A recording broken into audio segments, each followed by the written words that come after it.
Praise lord. దేవుని నామానికి స్తోత్రం. ప్రభు మరొక రోజు మన జీవితంలో అనుగ్రహించాడు. అందును బట్టి నీ ప్రభు నామానికి వందనాలు. ఈరోజు హెబ్రోన్ క్యాలెండర్లో ఈనాటి కొరకు ఇవ్వబడిన వాక్య భాగం 118వ దావీదు కీర్తన. చాలా మంచి మాట. 118వ దావీదు కీర్తన 8వ చరణం. మనుషులను నమ్ముకొనుట కంటే యెహోవాను ఆశ్రయించుట మేలు. 9 కూడా చదువుతున్నాను. రాజులను నమ్ముకొనుట కంటే యెహోవాను ఆశ్రయించుట మేలు. ప్రభునందు ప్రియులారా, సహజంగా చాలా మంచి మాట ఇది.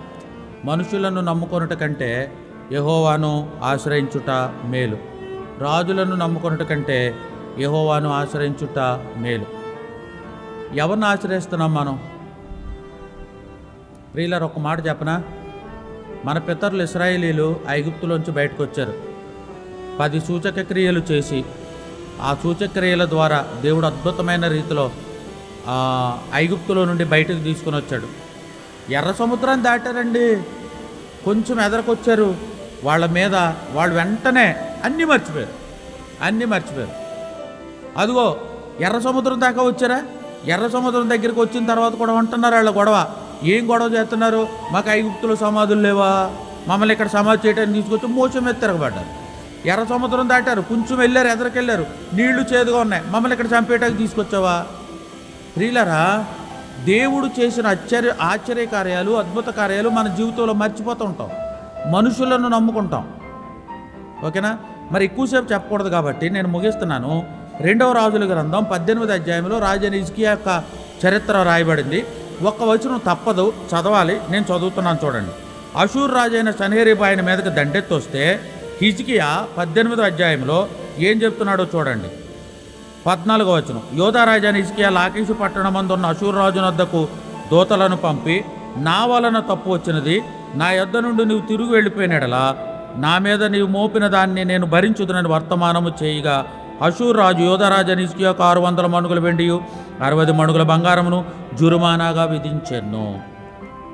అషూర్ రాజైన సన్హెరీబు వచ్చాడు. చాలు, ఇంకే రెఫరెన్స్ చదవని మనందరికీ తెలుసు.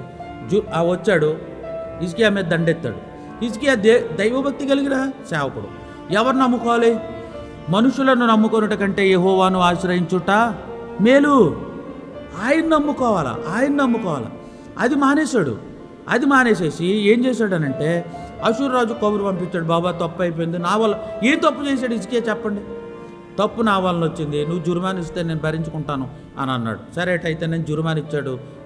వాళ్ళ తాత కట్టిన, సొలొమోను కట్టిన మందిరంలో బంగారం అంతా గోకాడంట. పట్టుకొచ్చి జుర్మానాకి ఇచ్చాడు. ఇంకా అంతా అయిపోయింది. వాడు అలాగే వెళ్ళిపోతూ అషూర్ రాజుకి ఒక డౌట్ వచ్చింది. అరేరే, నేను అడిగిన మొత్తం అంతా ఇచ్చేశాడు, వీడి దగ్గర ఇంకెంత ఉందో, మళ్ళీ వెనక్కి వెళదాం, ఇంకా ఇస్తాడు అని అనుకున్నాడు. మళ్ళీ వెనక్కి వచ్చాడు. ఉన్నదంతా మందిరంలో గోకి బంగారం అంతా ఇచ్చేశాడు. ఇంక హిజ్కియా దగ్గర ఏం లేదు. ఇప్పుడు మరలా కబురు పంపించాలి. నాయనా, నువ్వు జుర్మానా ఎత్తే నేను ఎత్తాక సిద్ధంగా. ఏది హిజ్కియా దగ్గర ఇవ్వటానికి ఏమీ లేదు కదా.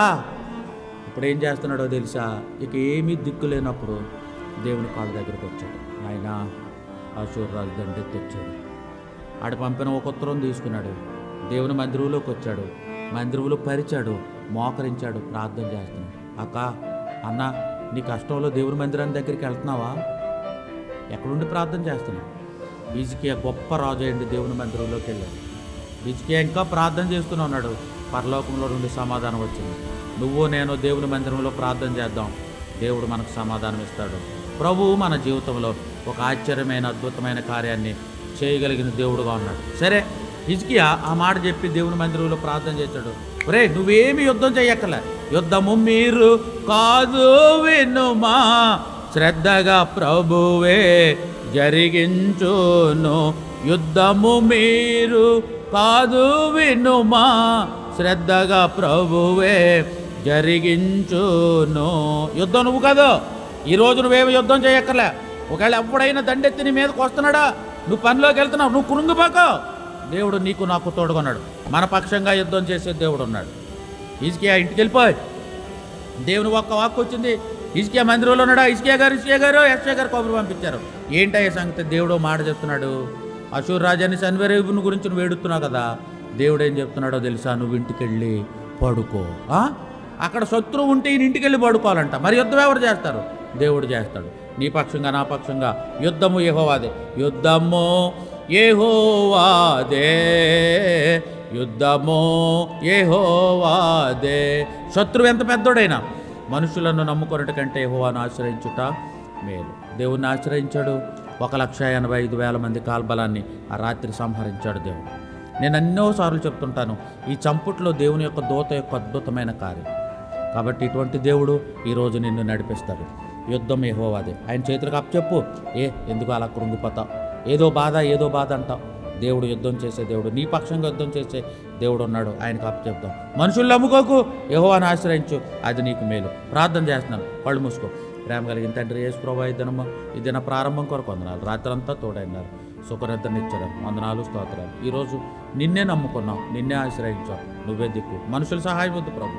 నిన్ను నమ్ముకున్నాం, మమ్మల్ని నడిపించండి. ఇసుకే దేవుడా, మా జీవితాల్లో ఒక అద్భుతమైన కార్యం చేయమని యేసు నామములో స్తుతించి ప్రార్థించి బ్రతిమాలి అడిగి వేడుకుంటున్నాను పరమ తండ్రి. Amen, amen, amen. Praise lord.